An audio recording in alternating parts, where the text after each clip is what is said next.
नमस्ते दोस्तों, बजट आ चुका है और इस बजट से बहुत लोग नाखुश हैं क्योंकि ये जो अपना जो short term capital gain tax रहता है और जो long term capital gain tax रहता है, इसमें सरकार ने इजाफा किया है। जो शॉर्ट टर्म कैपिटल टैक्स था वो पहले हमारा 15% था और अभी 20% कर दिया है। और जो long term capital gain tax पहले हमारा 10% था, अभी अराउंड 12.5% कर दिया है। अब मैं पहले आपको बता देता हूँ कि ये short term capital gain tax क्या है। जो भी चीज़ हम स्टॉक या म्यूचुअल फंड एक साल के अंदर पहले बेचते थे, हम पहले के टाइम पे, अभी नहीं बता रहा हूँ, अभी तो चेंजेस हो गया। पहले जो भी हम स्टॉक या म्यूचुअल फंड एक साल के अंदर बेचते थे, उसके ऊपर हमको 15% का टैक्स देना होता था, जिसे हम बोलते थे short term capital gain tax. और पर अभी क्या हो गया ना, अभी हमको ये शॉर्ट टर्म जो कैपिटल टैक्स है, ये हमको अभी 20% देना होगा। यानी कि कोई भी हम स्टॉक या म्यूचुअल फंड अभी बेचेंगे तो अभी हमको 15 नहीं 20% का टैक्स देना होगा। और दूसरी बार कि पहले हम लॉन्ग टर्म कैपिटल टैक्स देते थे 10%, यानी कि कोई भी हम स्टॉक या म्यूचुअल फंड पहले हम एक साल के बाद बेचते थे तो हमको 10% का टैक्स देना होता था। अगर उस पर प्रॉफिट 1 लाख का हुआ है तो, अगर 1 लाख का प्रॉफिट नहीं हुआ है तो आपको कोई भी टैक्स नहीं देना था, ठीक है। पर अभी कैसा हो गया कि अभी आपको 12.5% का टैक्स देना होगा अगर एक साल के बाद आप कोई भी स्टॉक या म्यूचुअल फंड बेचते हो तो। पर इसका अमाउंट बढ़ा दिया है। पहले टैक्स लगता था, लॉन्ग टर्म कैपिटल टैक्स लगता था पहले 1 लाख रुपए के प्रॉफिट पर अभी आपको लगेगा 1,25,000 के प्रॉफिट पर, ठीक है। तो ये जो इन्होंने long term capital gain tax लगाया है 12.5%, ये आपको कब लागू होगा? जब आपका प्रॉफिट 1,25,000 के ऊपर होगा। तो इस बात को भी आप ध्यान रखना। तो इसके वजह से जो इन्वेस्टर है वो काफ़ी दुखी है, क्योंकि सही बात है ना, क्योंकि जो इन्होंने अभी ये लाया है, अपना टैक्स बढ़ा के लाया है, ये सीधा इन्वेस्टर पर असर करेगा और ये आज से ही लागू हो जाएगा आपका। अब आप कोई भी स्टॉक या म्यूचुअल फंड एक साल के बाद बेचते हो और आपको उस पर 1,25,000 से ज़्यादा का फ़ायदा होता है, तब आपको 12.5% का टैक्स लगेगा। और ये पहले टैक्स 10% था, अभी 12.5% हो गया। और अगर कोई भी आप स्टॉक या म्यूचुअल फंड एक साल के अंदर बेचते हो तो पहले आपको 15% का टैक्स लगता था और अब आपको 20% का टैक्स लगेगा। तो इसके वजह से क्या है, जो सीधा असर है इन्वेस्टर पर पड़ता है। इसके लिए देखें कि मार्केट आज पूरा रेड रेड हो गया था। और हाँ, मार्केट से याद आया, हमने कल वीडियो बना के बोला था कि बजट के दिन कुछ भी ट्रेड वगैरह नहीं करना, बस बजट का मजा लेना, आराम से देखना। और जो भी गिरावट आएगी बजट के दिन, वो एक टेम्प्रोरी गिरावट रहेगी, उसमें आपको रिकवरी बहुत जल्दी देखने के लिए मिलेगी। जो कि आज देख सकते हो कि निफ्टी कितना, जितना जल्दी गिरा उतना ही जल्दी उठ भी गया। और कई सारे स्टॉक के साथ भी ऐसे ही हुआ। स्टॉक का बहुत सारे स्टॉक ऐसे थे, जैसे कि एग्जांपल के लिए IRFC, इरकॉन, ये सारे स्टॉक ना काफ़ी गिर चुके थे। इवन इनमें लोअर सर्किट भी लगने वाला था, पर काफ़ी जल्दी इनमें हमको रिकवरी देखने के लिए मिली। तो मैंने कल आपको वीडियो में बोला था कि जो भी स्टॉक रहेंगे वो टेम्प्रोरी गिरेंगे शॉर्ट टर्म के लिए। तो ऐसा नहीं कि आप अपने पोर्टफोलियो में से स्टॉक को बेच दो। तो आज देख सकते हो कि मार्केट में सेम वैसे ही हुआ। और हाँ, इस वीडियो में हम ये भी देखेंगे कि अब आगे हमें क्या करना है, मतलब मार्केट में कैसे ट्रेड करना है। पर पहले मैं आपको बता देता हूँ कि न्यू टैक्स रिजीम भी आ गया है। अगर आपकी कमाई 3 लाख तक है तो आपको कोई भी टैक्स नहीं देना है। अगर आपकी कमाई 3 से 7 लाख की है तो आपको 5% का टैक्स देना है। अगर आपकी कमाई 7 से 10 लाख है तो आपको अपनी कमाई का 10% टैक्स देना होगा। अगर आपकी कमाई 10 से 12 लाख है तो आपको 15% का टैक्स देना पड़ेगा। और अगर आपकी कमाई 12 से 15 लाख है तो आपको 20% का टैक्स देना होगा। और आपकी कमाई अगर 15 लाख है तो आपको 30% का टैक्स देना होगा। तो जो 15 लाख कमा रहे हैं उन, वो सरकार को उनको 30% का उसमें टैक्स देना होगा। तो सोच सकते हो कि ये कितनी दिक्कत वाली बात है। और अगर आप कम कमा रहे हो, 3 लाख तक कमा रहे हो, तो आपको कुछ भी टैक्स नहीं देना। तो गवर्नमेंट सीधा ये बोलना चाहती है कि कम कमाओ और कम टैक्स दो, ज़्यादा कमाओगे तो ज़्यादा दो। तो ये हो गया। और बाकी और भी काफ़ी कुछ थे। सरकार का फोकस जैसे कि गरीब, महिला, युवा और अन्नदाता पर रहेगा। घोषणाएं की इन्होंने, 5 राज्यों में किसान क्रेडिट कार्ड जारी होंगे। 5 राज्यों में 5 साल में 20 लाख युवाओं को प्रशिक्षण मिलेगा, यानी कि स्किल डेवलपमेंट पे उन पे फोकस करेंगे। बिहार में 3 नए एक्सप्रेसवे बनाए जाएंगे। बिहार में हाईवे के लिए 26,000 करोड़ रुपए का उनको पैसा मिला है। 26,000 करोड़ बिहार को मिला है हाईवे के लिए। तो आपका फोकस अब रहना चाहिए सीमेंट सेक्टर पे, और जो कंपनी ये बनाती है, हाईवे बनाती है, उस पर भी आपका फोकस रहना चाहिए।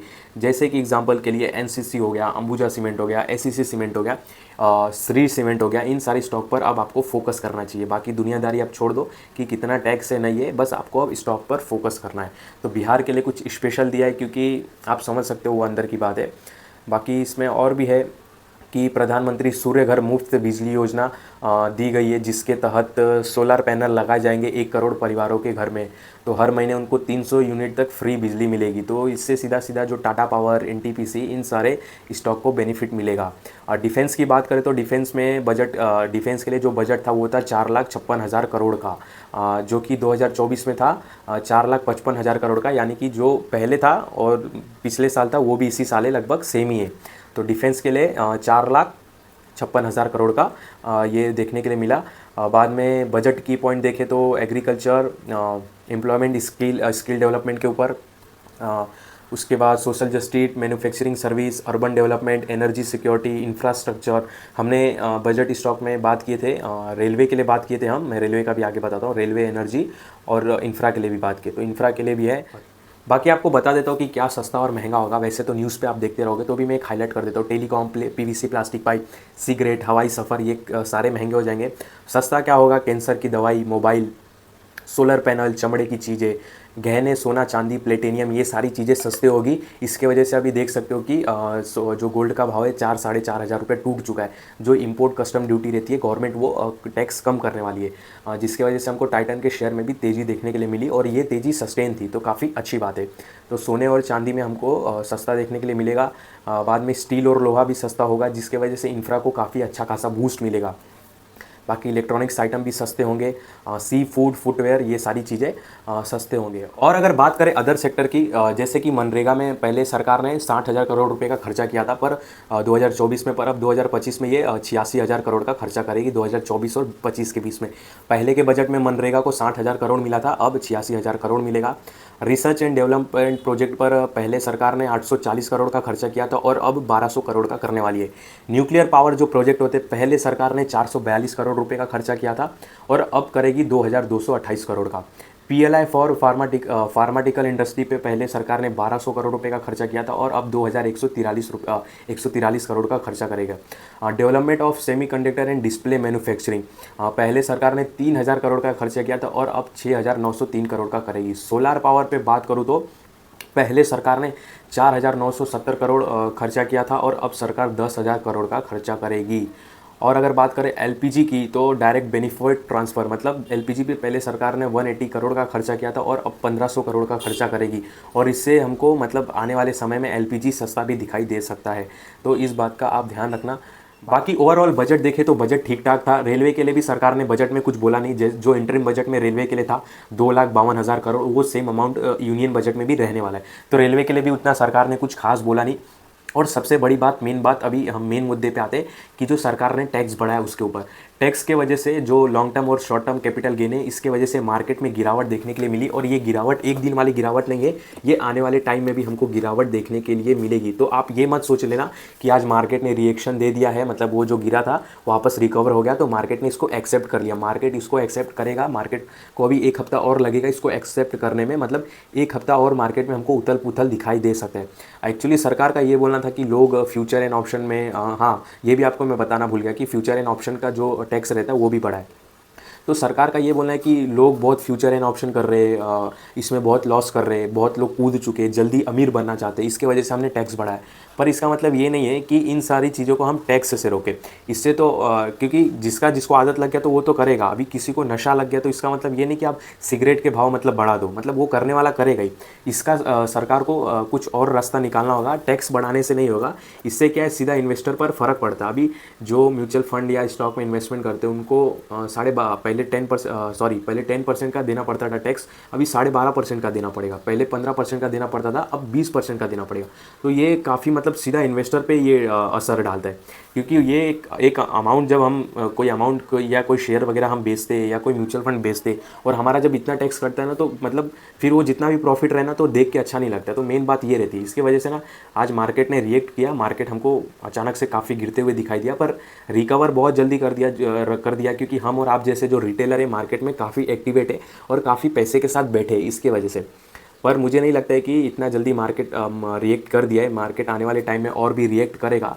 तो फ्यूचर भविष्य मतलब फ्यूचर में देखें तो अभी तो हमको कुछ भी अभी फ्रेश एंट्री वगैरह कुछ भी नहीं लेना है। आपको अभी एक हफ्ता और रुकना है क्योंकि मार्केट और रिएक्ट करेगा। अब मार्केट यहाँ से मेरे को नहीं लगता है कि ज़्यादा ऊपर तक जा पाएगा। अब मार्केट में अच्छी खासी हमको प्रॉफिट बुकिंग भी देखने के लिए मिल सकती है, तो इस बात का आप ध्यान रखना।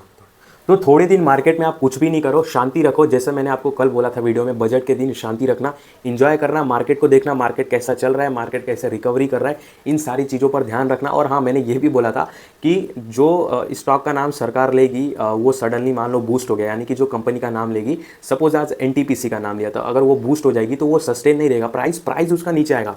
तो वो सारी चीज़ें आज मार्केट में हुआ, आप भी देख सकते हो कि जब सरकार किसी सेक्टर के लिए अच्छा बोल रही थी, जैसे कि स्किल डेवलपमेंट के लिए, लोगों को स्किल डेवलपमेंट में अच्छा बनाएंगे, तो उससे रिलेटेड काफ़ी सारे स्टॉक थे, जैसे कि ITI, एपटेक हुआ, तो ये सारे जो स्टॉक थे ना वो रॉकेट हो गए थे वो टाइम पे, 3-4% ऊपर थे। पर जब मार्केट गिरा तो उनमें भी गिरावट देखने के लिए मिली। तो अभी आपको एक हफ्ता कुछ भी नहीं करना है, क्योंकि मार्केट को भी सेटल होने दो, क्योंकि जो बजट था वो बजट अभी आ चुका है। जिसको जो करना था वो कर लिए।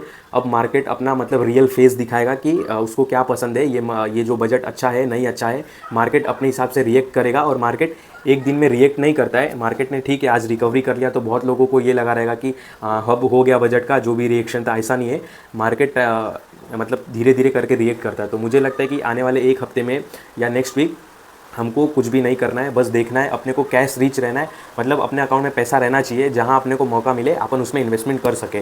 बाकी मैं कुछ सेक्टर भी इसमें बता देता हूं जिसमें आपको काफ़ी फ़ायदा हो सकता है कि आप उसमें मौका ढूंढ सकते हो। अभी आपको थोड़ा आवाज़ सुनने में तकलीफ होगा क्योंकि अभी बारिश बहुत काफ़ी तेज़ हो चुका है।